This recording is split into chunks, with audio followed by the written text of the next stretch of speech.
আসসালামু আলাইকুম ওয়া রাহমাতুল্লাহি ওয়া বারাকাতুহু। আজকে আমরা প্রজেক্ট ম্যানেজমেন্ট অর্থাৎ প্রকল্প ব্যবস্থাপনার ম্যাথ অংশটুকুর সাজেশন দিব। আমরা আপনাদের এই সাবজেক্টটা সহ ফাইন্যান্সিয়াল ম্যানেজমেন্ট, ইনভেস্টমেন্ট ম্যানেজমেন্ট এবং প্রজেক্ট ম্যানেজমেন্ট অর্থাৎ প্রকল্প ব্যবস্থাপনা আমরা অনলাইনে প্রাইভেট ব্যাচ এর মাধ্যমে প্রাইভেট পড়াচ্ছি। আপনারা যদি কেউ চান তাহলে আমাদের অনলাইন প্রাইভেট ব্যাচে যুক্ত হতে পারেন। এটা আমার নাম্বার, আপনারা চাইলে কল অথবা হোয়াটসঅ্যাপ করতে পারেন। তো চলুন শুরু করা যাক ম্যাথ অংশের সাজেশন। প্রথম অধ্যায় থেকে শুরু করি। প্রথম অধ্যায়ে ম্যাথ তো নাই, দ্বিতীয় অধ্যায় প্রকল্প প্রণয়ন ও মূল্য নিরূপণ। তো দ্বিতীয় অধ্যায়ে ম্যাথ আছে। আমি যে ম্যাথগুলো আপনাদের জন্য টিক চিহ্ন দেব সেগুলো আপনাদের জন্য গুরুত্বপূর্ণ, এগুলো পড়লে আপনাদের হবে। যেমন এখানে প্রবলেম নাম্বার 1 আছে, তারপরে এখানে প্রবলেম নাম্বার 2, এপাশে প্রবলেম নাম্বার 3, এটা অ্যাকাউন্টিং ডিপার্টমেন্ট 2020 সালে আসছিল। এখানে প্রবলেম নাম্বার 4 আপনাদের জন্য গুরুত্বপূর্ণ।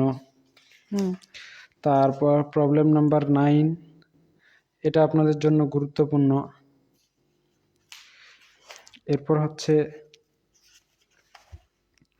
প্রবলেম নাম্বার 14, 14 নাম্বার প্রবলেম, এটা আপনাদের জন্য গুরুত্বপূর্ণ। এরপরে প্রবলেম নাম্বার 16, এটা আপনাদের জন্য গুরুত্বপূর্ণ। এরপর এইদিকে আর নাই। প্রবলেম নাম্বার 22, এটা আপনারা করবেন, এটা আপনাদের জন্য গুরুত্বপূর্ণ।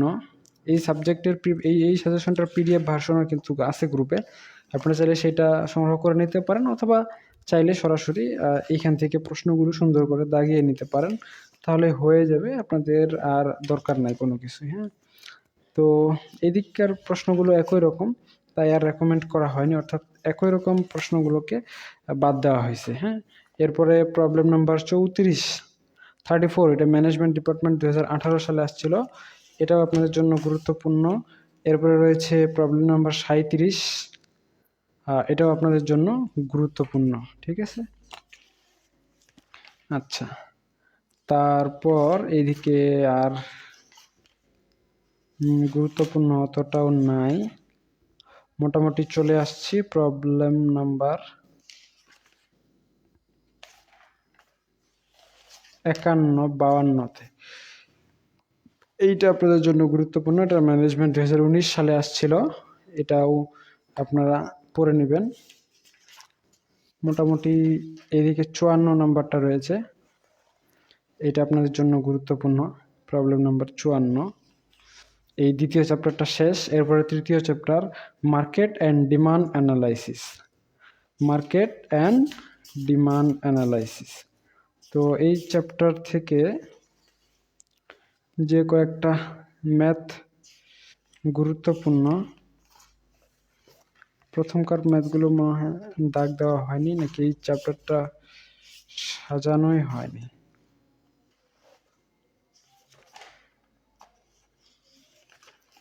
ও, এই চ্যাপ্টারটা তো তাহলে ইয়া করাই হয়নি, মানে সাজেশন বানানোই হয়নি, তাহলে আমি এখনই আপনাদের বানিয়ে দিচ্ছি, মানে টিক দেওয়া হয়নি, কোনোভাবে ছাড়া গেছে এটা। তো প্রথমে আপনারা 2011 সালের এই প্রশ্নটা দেখে নিতে পারেন, মুভিং ইয়ার, এটা ম্যানেজমেন্ট ডিপার্টমেন্ট 2020 সালে আসছিল মার্কেটিং ডিপার্টমেন্টে, আর অন্যান্যতে আসছিল প্রবলেম নাম্বার 1, এটা গুরুত্বপূর্ণ, 3 ইয়ার মুভিং অ্যাভারেজ। এরপর সবগুলো তো 3 ইয়ার মুভিং অ্যাভারেজ, তো আপনারা প্রবলেম নাম্বার 4ও এটাও দেখে নেবেন। এরপর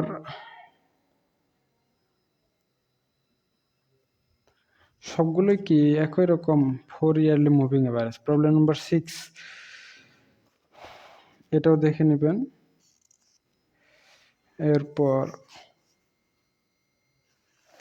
প্রবলেম নাম্বার 9, মার্কেটিং ডিপার্টমেন্টে আসছিল, এটা দেখে নেবেন সুন্দর করে। প্রবলেম নাম্বার 10, এটাও গুরুত্বপূর্ণ, এদিকে আর নাই। ম্যানেজমেন্ট 2020 সালের প্রবলেম নাম্বার 12, এটা দেখে নেবেন।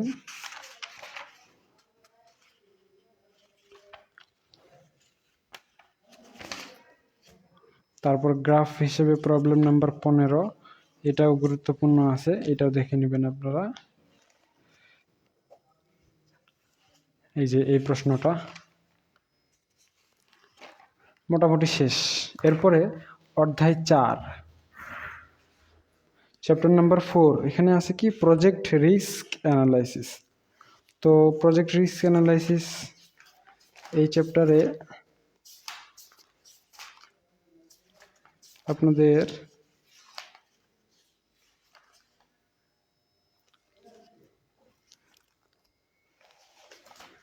এটাও তো দাগানো হয়নি, তাহলে আমি এখানে দাগা দিচ্ছি। এটা চ্যাপ্টার আমার পরিচিত, বইটা নতুন, আগের বইয়ের আগের সাজেশন ছিল, এই বইয়ের জন্য নতুন করে সাজেশন দিতে হবে। তো প্রথমে আপনারা প্রবলেম 38টা করে নেবেন,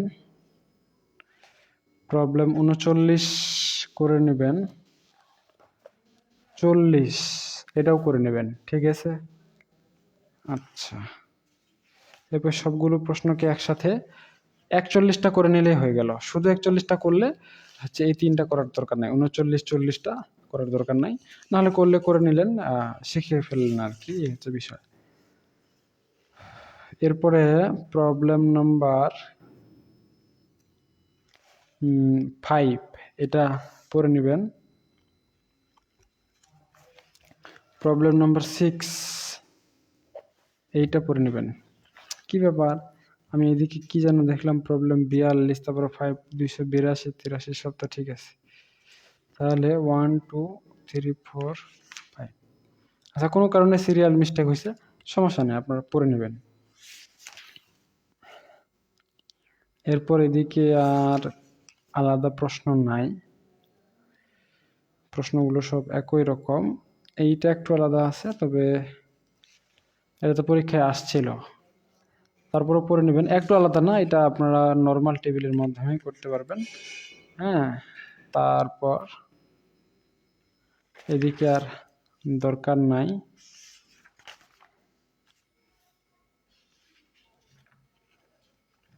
এইটা পড়ে নেবেন, প্রবলেম নাম্বার 11।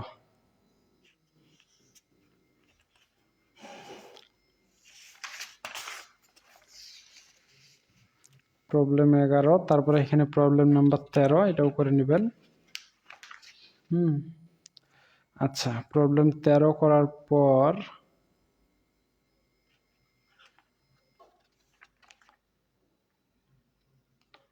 এইটা আছে গুরুত্বপূর্ণ প্রবলেম নাম্বার, এখানে কোনো কারণে সিরিয়াল মিস্টেক করে ফেলছে তারা, প্রবলেম নাম্বার 47 এইটা করবেন। ম্যানেজমেন্ট 2017 সালে আসছিল। এরপর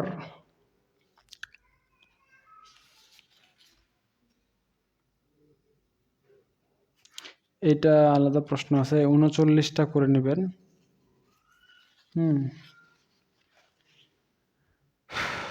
তারপর এইদিকে আর নাই। RADR এই 52 নম্বর প্রবলেমটা করে নেবেন, এটা অ্যাকাউন্টিং 2018 সালে আসছিল। NPV PVIF 53 এটাও করে নেবেন, আপনাদের জন্য গুরুত্বপূর্ণ রয়েছে। CAPM এই যে 55 নম্বর প্রবলেম, এটাও আপনারা করে নেবেন। এরপরে এদিককারগুলো আর তেমন দরকার নাই, শেষ। এরপরে প্রবলেম নম্বর 5, প্রকল্পের পরিকল্পনা ও অনুসূচি প্রণয়ন, চ্যাপ্টার নাম্বার 5। তো চ্যাপ্টার 5 এখানে অঙ্ক আছে না নাই? হ্যাঁ, ম্যাথ আছে, তাহলে এই ম্যাথগুলো করতে হবে। ক্রিটিক্যাল পাথ প্রবলেম 1, ঠিক আছে।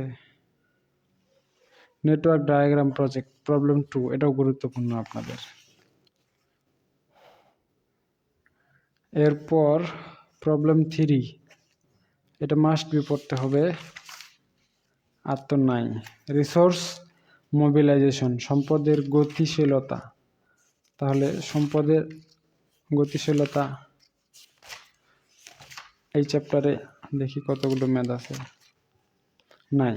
এরপর চ্যাপ্টার নাম্বার 7, প্রজেক্ট ইমপ্লিমেন্টেশন, প্রকল্প বাস্তবায়ন, এখানেও ম্যাথ নাই। 8ম চ্যাপ্টারে এখানেও ম্যাথ নাই। 9ম চ্যাপ্টার নবম চ্যাপ্টারেও ম্যাথ নাই, অর্থাৎ এইটুকুই হচ্ছে আপনাদের ম্যাথ সাজেশন। আপনারা এখান থেকে এই ম্যাথগুলো সুন্দর করে করে ফেলেন, তাহলে ম্যাথ অংশটা হয়ে যাবে। তবে এটা থিওরি বেসড একটা বই, এখানে আপনাকে থিওরিটা ভালো করে পড়তে হবে। ধন্যবাদ সকলকে, আজকে এ পর্যন্তই। সকলেই সুস্থ থাকুন, ভালো থাকুন আর আমাদের সাথে থাকুন। দেখা হচ্ছে নেক্সট পর্বে। ততক্ষণ পর্যন্ত খুদা হাফিজ।